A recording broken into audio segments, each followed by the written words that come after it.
주안의 만나 3월 10일 화요일 묵상을 함께 나누도록 하겠습니다. 오늘 말씀은 요한복음 11장 47절에서 57절까지의 말씀으로요. 예수님을 죽이기 위한 모의라고 하는 제목으로 함께 묵상을 나누도록 하겠습니다. 오늘 본문에서는 나사로가 다시 살아난 소식을 들은 대제사장들과 바리새인들이 예수님을 죽이기 위한 직접적인 모의를 하고 있는 것을 우리가 보게 됩니다. 하나님의 선하신 일이 진행이 될 때에 하나님의 뜻을 따라 하나님께서 원하시는 방향으로 순종하여서 하나님의 일을 이루는 사람들이 있는 반면에 어떤 사람들은 하나님을 거부하는 일들에 참여하면서 하나님의 일들을 이루는 사람들이 있습니다. 시계 바늘이 정확하게 움직이기 위해서는 그 시계 속에 있는 톱니바퀴들이 정방향으로 혹은 역방향으로 돕니다. 다들 각자의 크기와 방향으로 돌지만 시계 바늘은 정확하게 움직이죠.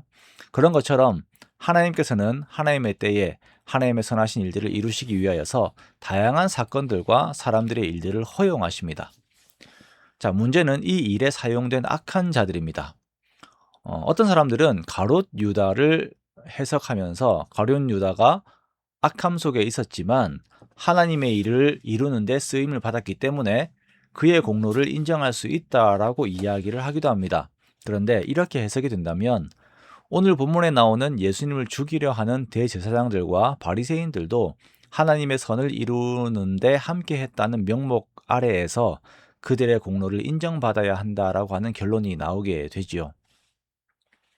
더 크게 해석을 하자면 세상의 모든 죄인들, 악한 자들도 결국 하나님의 선을 이끄는데 한몫했다라고 하는 해석이 나오게 되고 이렇게 되면 심판과 지옥은 없다는 결론에 이르게 됩니다. 그렇지 않지요. 하나님의 선은 반드시 이루어지지만 어떤 이들은 빛 가운데, 어떤 이들은 어두움 가운데 있게 됩니다. 그리고 어두움 속에 있는 자들은 이미 심판에 있는 것입니다. 나사로가 다시 살아나 하나님의 영광이 드러난 일을 두고 대제사장들과 바리새인들은 이 어두움에 속한 일들을 진행을 합니다. 이들은 말 그대로 종교로 먹고 살았습니다. 백성들에게 메시아에 대한 희망을 계속 불어넣었지만 그들은 메시아에 대해서는 몰랐습니다.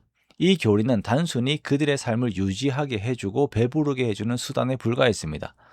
그러다가 진짜 메시아가 등장을 하게 되고 자신들이 누리던 삶이 위협을 받자 이들은 진짜 메시아의 영향력을 두려워하여서 그를 죽이려고 합니다.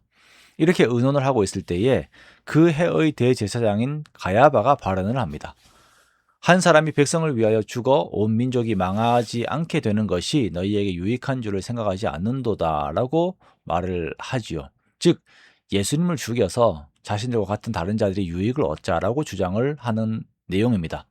이 표현은 예수님의 죽으심의 대표성을 이야기하는 아주 유명한 문구가 되었습니다만 하나님께서는 하나님께서 예수님을 통하여 하실 선하신 일에 대한 예언을 이 악한 대제사장의 입술을 통하여서 선포되게 하였습니다.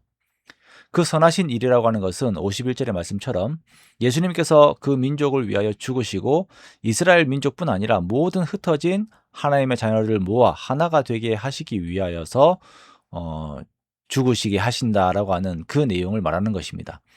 이것을 가야바가 미리 말한 것입니다.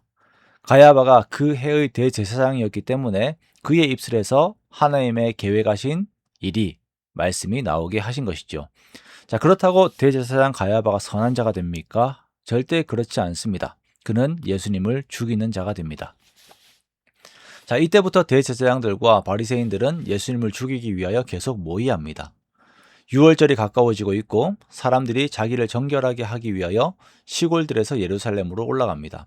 자, 이들의 마음에는 예수라고 하는 인물에 대한 생각들이 들어가 있습니다. 그래서 그들이 예수를 찾고 성전에서 서로 말을 해요. 그가 명절에는 오지 않겠느냐. 자, 그런데 안타깝게도 이들이 예수님을 생각하는 이유에 대해서 성경이 말하기를 예수님을 신고하여서 잡기 위함이다라고 이렇게 말씀을 하고 있습니다. 57절의 말씀에 이는 대제사장들과 바리새인들이 누구든지 예수 있는 곳을 알거든 신고하여 잡게 하라라고 명령하였기 때문이다라고 이 상황에 대해서 말씀을 하고 있어요. 하나님께서는 자기 백성들을 위하여 예수님을 내어주시려고 준비를 하고 있고 백성들은 자신들을 위하여 예수님을 신고하고 잡고 죽이려고 준비하고 있는 이 대비된 상황들을 우리가 보고 있는 것입니다. 자, 우리가 오늘 본문의 내용들을 보면서 예수님을 두고 나를 먼저 생각하는 우리의 마음, 대제사장들과 바리새인들의 마음들이 나에게 있는지 돌아보기를 원합니다.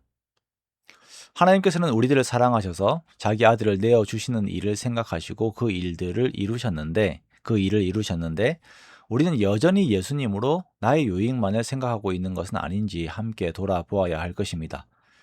예수님으로 내가 먹고 살 것만 생각하고 예수님으로 교회 안에서 나의 위치들을 어떻게 유지할 것인가 드러낼 것인가라는 것들만 생각하고 예수님을 통하여서 내가 영광 받을 것들만 생각하는 나 자신이 아닌지 우리들을 돌아보기를 원합니다. 이러한 돌아봄과 함께 나의 마음의 중심에서부터 우리가 하나님의 은혜에 감사하고 하나님을 사랑하는 마음들이 가득 채워져 있어서 주님께서 기뻐하시는 일의 정방향으로 나아가는 우리가 되기를 원합니다. 내 마음에서 일어나는 모든 의논들이 어떻게 하면 그리스도의 사랑을 드러내고 하나님의 영광을 드러낼까라고 하는 것으로 가득 채워지기를 원하며 그렇게 순전한 방향에서 주의 쓰임을 받는 우리가 되기를 원합니다. 그 올바른 방향 안에서 기쁨과 평안이 있고 하나님께서 함께 하심으로 인한 힘이 있는 우리가 되기를 원합니다. 그렇게 성령 하나님 안에서 항상 하나님의 방향 안에 있는 우리의 마음과 생각이 항상 하나님의 방향 안에 있는 저와 여러분이 되시기를 주님의 이름으로 축원합니다.